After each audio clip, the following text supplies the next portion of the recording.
Enero de 1974. Una mañana fría y silenciosa en Wichita. La familia Otero iniciaba el día como cualquier otro. El padre, Joseph, era veterano de la Fuerza Aérea. Su esposa, Julie, cuidaba de sus hijos, Josephine y Joseph Jr. Pero esa mañana, alguien los observaba. Desde hacía semanas, los estudiaba con paciencia. Sabía a qué hora salían, cuándo estaban solos, qué puertas dejaban abiertas. Ese alguien era Dennis Rader, un hombre que trabajaba en una empresa de seguridad y soñaba con convertirse en policía. Pero detrás de esa fachada, había una oscuridad creciendo dentro de él.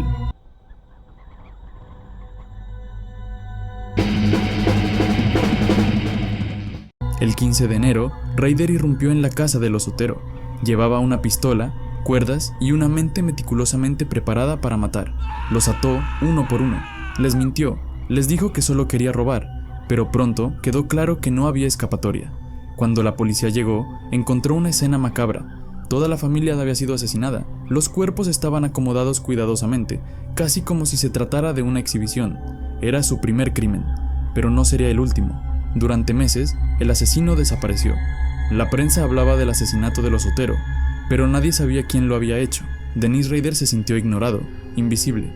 Él no mataba solo por placer, sino por reconocimiento. Así que decidió escribir una carta. La dejó escondida en un libro de una biblioteca local. La carta estaba dirigida a la policía y contenía detalles que solo el asesino podía conocer. Describía cómo había elegido a la familia, cómo los había atado, cómo había sentido el poder absoluto sobre ellos, y al final firmó con 3 letras: B, T, K, Bind, Torture, Kill, que en español es atar, torturar y matar.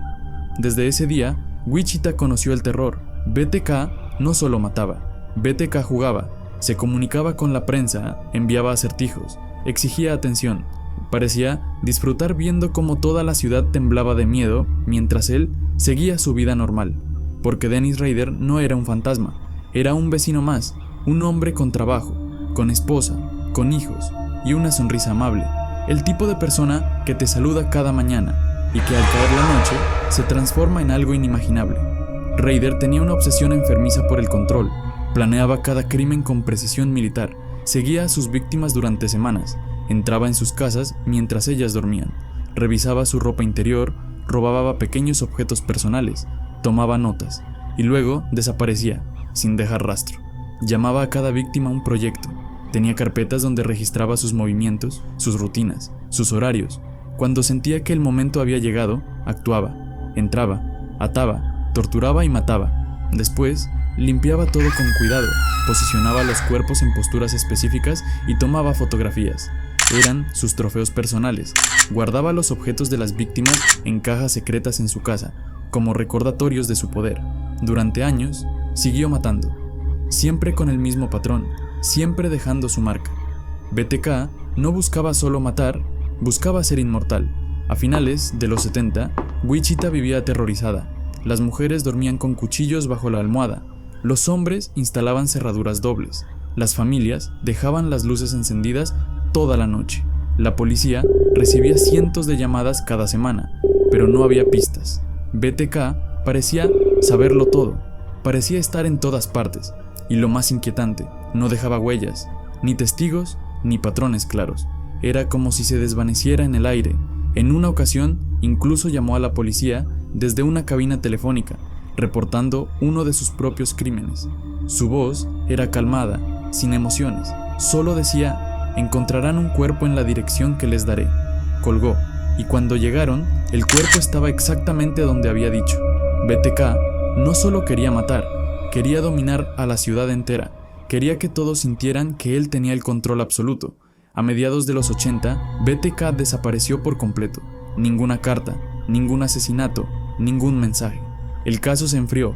La policía creyó que había muerto o que se había mudado, pero la verdad era otra. Dennis Rader había decidido pausar su carrera criminal.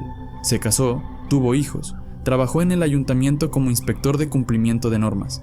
Incluso llegó a ser presidente de su iglesia local. Era el ejemplo perfecto de ciudadano y al mismo tiempo un asesino dormido. Durante 20 años nadie sospechó de él. El monstruo vivía tranquilo, en silencio, pero en su interior el deseo de reconocimiento seguía creciendo, hasta que ya no pudo soportarlo más. En 2004, BTK volvió. Empezó a enviar nuevas cartas a los periódicos. Incluía fotos de sus viejos crímenes, mapas, acertijos, como si se tratara de un juego. Y en una de sus cartas, preguntó algo que sellaría su destino. Si les mando un disquete, ¿podrán rastrearlo? La policía respondió en los medios que no, y él, confiado, lo envió. El disquete fue rastreado en minutos. Los metadatos revelaron el nombre Dennis Rader y la iglesia donde trabajaba. En cuestión de días, el cerco se cerró. Cuando fue arrestado, Rader no se resistió, solo sonrió y dijo con voz calmada: «Sí, soy BTK». Durante su confesión, relató cada asesinato con precisión, como si estuviera recordando una lista de tareas.